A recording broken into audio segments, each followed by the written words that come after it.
Hello everyone, 이티에나입니다. 오늘은 레슨 9 Growing Money의 문법 첫 번째, 물질 명사의 수량 표현을 함께 학습해 보도록 하겠습니다. 물질 명사의 수량 표현을 보기 전에 우리는 일단 명사의 특징을 알아둘 필요가 있습니다.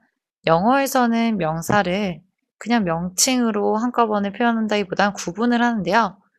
셀 수 있는 것과 셀 수 없는 것을 구분합니다. 물질 명사는 그럼 이 두 가지 중에 어떤 측에 속하냐면 셀 수 없는 곳에 속하는 것을 물질 명사라고 합니다. 그리고 만질 수도 있고 느낄 수도 있지만 실제 있는 거지만 셀 수는 없다는 거죠. 예를 들어 볼게요. water, milk, tea, juice, butter, cake, paper, salt, jam 등 형태가 없어서 결국에 셀 수 없다는 게 포인트가 됩니다. 자, 예를 들면요. 물 한 방울도 물이고요. 물이 한 컵에 있어도 물이고요. 물이 병에 있어도 물이라고 부릅니다. 자, 이걸 한 개, 두 개라고 물 하나, 물 하나라고 세기는 어렵죠. 이걸 우린 물 한 컵, 한 병 이렇게 세죠. 자, 그래서 셀 수 없다는 것은 셀 수 있도록 만들어주는 거죠. 컵이나 병처럼. 그래서 컵, piece, glass, slice 등의 단위 명사라는 건데요. 뭐 한 컵, 뭐 한 장, 한 덩이 등등 단위를 나타내는 명사를 단위 명사라고 해요. 이것들은 셀 수가 있잖아요. 단위 명사를 이 물질 명사 앞에 붙여서 양이나 수를 표현하게 됩니다. 자, 당연히 물질 명사는 셀 수 없기 때문에 앞에 어나 언도 올 수 없고요. 복수형을 쓸 수 없다는 건 뒤에 s도 붙을 수가 없다는 뜻이죠. 그래서 예를 들면 단위 명사를 붙인 걸 보자면요.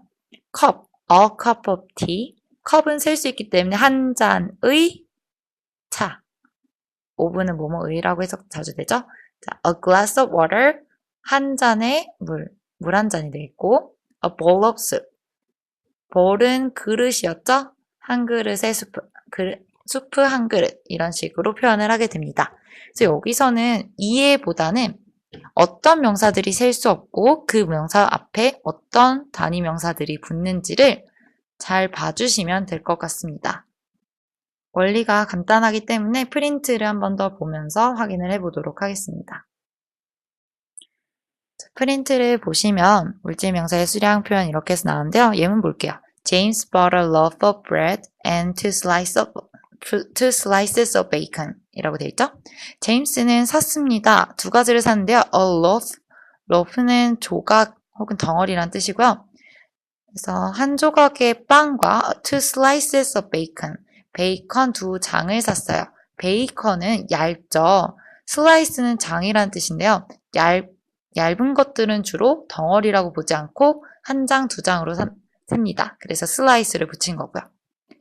자, 두 번째 문장. To make a cake, 케이크를 만들기 위해서 You need a glass of milk, 우유 한 잔, two spoonfuls of sugar, 스푼은 스푼이죠. 말 그대로 수저죠.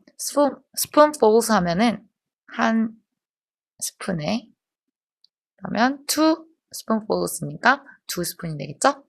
And a pound of butter. 그리고 1파운드의 버터. 파운드는 세는 단위니까 단위 명사가 될 수 있겠죠. 그래서 설명을 다시 한번 볼게요. 물질 명사란 일정한 형태가 없어요. 형태가 없는 물질이고 아까 얘기했던 water, milk, tea, juice, butter, cake, paper, salt, jam 등 다양한 물질 명사들이 있고요. 셀 수 없으니까 어나 언이 못 붙고 s가 붙을 수 없는 명사들입니다. 그래서 cup, piece, glass, slice 등의 단위 명사를 물질 명사 앞에 붙여서 표현을 하는데요. 표현할 때는 a cup of coffee, tea, a glass of water, a bottle of milk, 버를은 한 병이었죠. A bowl of rice, 밥 한 그릇, a slice of cheese, 치즈 한 장. 치즈도 얇게 썬 것을 나타낼 땐 슬라이스라고 하겠죠. A piece of cake, 케이크 한 조각. 자, 그런데 주의할 점은 아까 two spoonfuls나 two slices에서 봤던 것처럼 이 단위 명사가 여러 개가 됐을 텐데요. two cups, three loaves, four pieces. 한 개 이상의 단위가 나올 때는 단위 명사에도 마찬가지로 복수형으로 변하게 됩니다. 주로 자주 실수하는 건요. cups나 pieces는 간단하게 쓰시는데요. loaf, 덩어리를 표현할 때는 F로 끝나기 때문에 V로 붙이고 ES를 붙이는 걸 깜빡하는 친구들이 많습니다. 이 부분을 잘 기억해 주시면 좋을 것 같네요. 자, 여기까지 됐으면 우리 문제 풀면서 정리해 보겠습니다. 괄호 안에서 알맞은 말을 골라봅시다. She ordered. 그녀는 주문했습니다. A bunch of or a cup of tea at the coffee shop. bunch는 다발이라는 뜻이고요. A cup은 컵이겠죠? 그럼 차는 다발로 팔까요? 컵으로 팔까요? 특히 커피숍에서. 컵으로 팔겠죠? A cup of가 맞겠고요. Could you give me, 당신이 나에게 줄 수 있나요? A spoonful of or a loaf of bread. 빵을 스푼 단위로 파나요? 덩어리로 파나요? 덩어리로 팔겠죠? A loaf of bread가 맞겠고요. Put a sheet of or a glass of paper in the copy machine. copy machine이란 건 복사기인데요. 복사기 안에 페이퍼 한 장을 넣어야 될 테니까 sheet이 맞겠죠? 대신 glass는 잔이란 뜻이고요. 자, B. 우리말에 맞게 빈칸 알맞은 말을 써봅시다. 저는 목이 말라요. I'm thirsty. Can I have 물 한 잔이라는 건 glass of water이 되겠죠? 컵과 glass를 구분하는 건요. 보통 따뜻한 것들은 이런 잔에 담죠? 컵이고요. 그냥 손잡이 없는 일반 이런 잔들은 glass라고 표현을 합니다. a glass of water.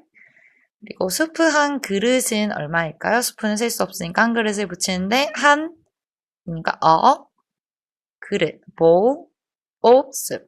단위명사 뒤에 of를 붙여줘야 이거 한 그릇이라는 게 이어지게 됩니다. 까먹지 마시고요. 자, 여기까지 물질명사 표현을 잘 배워봤는데 수량 표현하실 때 물질명사에 바로 어나 s 붙이지 않도록 주의하시고요. 각각의 물질명사에 맞는 수량 표현을 붙이는 연습을 꼭 해보도록 합시다. 자, 여기까지고요. 다음 영상에서 볼게요. See you later.